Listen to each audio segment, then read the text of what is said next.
golte ho tuni heje bbk channel na bon saben kan le moil he tuni thusim ta ta thila thusim tidam lagaw ki phum ti thusim ina sei deu hin bon saben thanom ta in anangai ta hote thusim pan pai yong hote masang lai hen ko khat a hen pasal khat adamen nadam moen eji adam mo na chun hospital undang kijan na thei chanin kijanin ain kuten aboi pivin hinla anat na chu asan wal ji chun damdo zo tulovin ana chita nei ala eji athipa chu ain kuten kosung langa ain puivin kosung ain hlan langa ain avuivin aile ma he anun homa hom thon hin adam laya chu echi ma he anu to kinai ki hom thot a kisim nin aile athi pha na hin anu hin zanteng le ahlana chi chi in uthem chiteng le ne the zat zat athin bang le hla po in ai na ding chun hom thawal le chun bol ta na hi zo nan echi athipa chu anu ko ma chun amuji ta ne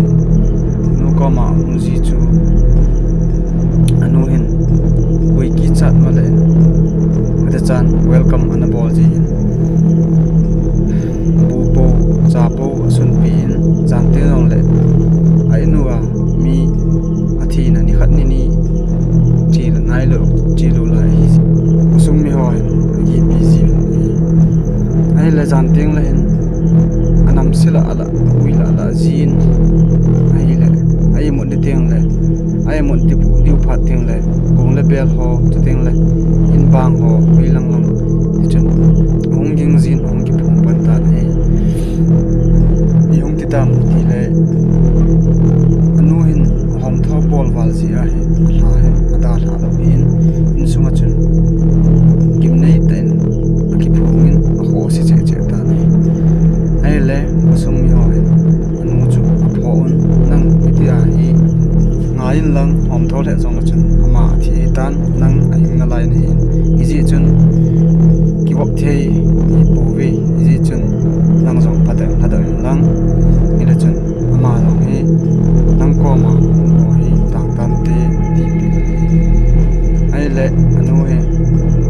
anu jong thei lo ti chun abung bang chun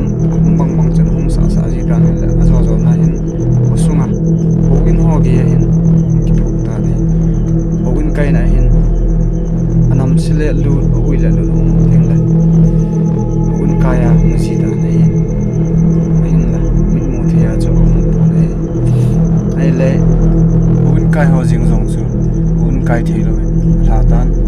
ai le hobun lam kai ho anu ko chon tira khat he mai cham ga sim mu ni le mai cham sim na chon hobun lam kai pa chon ni tin sei nei anu ko ma chon nangin ete a he athisa ala nangin na welcome kam jing le oya ya he da la du ha ho se che de hin ji chun in sunga jong nangin na pam pai na khat ngai le lang i le jong le chun pam pai na khat na nei lo le ete a he ki phong jing de hin ji chun mai cham si mutin ama jang tha do na khat nei lang hin atewin mai cham si mun ala da on hi le phat chom khat chi zu hin ai la hu na no te chun hong ki phong ki tan he che chun ho in sunga ho bung lam kai ho an ai le anu le pa chateng le khosumi pi te bon cha gan ho na kai win ho na hin ho bung lam kai pan pai do na anayin acha pa na chun ho na jong hong ji ta pon chateng le in sunga jong ang ki phong ji ta boy kin sim thu a chit sim hi kin bola ta chu ki gel khoma ke bol he pon ata hin bolte ho chi tu sima pona ga la ga he do thei chu hi le mi him athi sa hi boi pi wal loading hi le ngai le jong la chun la do a lungmong se la zo ding hi bolte ho tabang tu sim thil tu sim gim nei nei ho na ngai no ma le channel le subscribe bol en lang chuting le like share bol en lang notification chu ola koila chun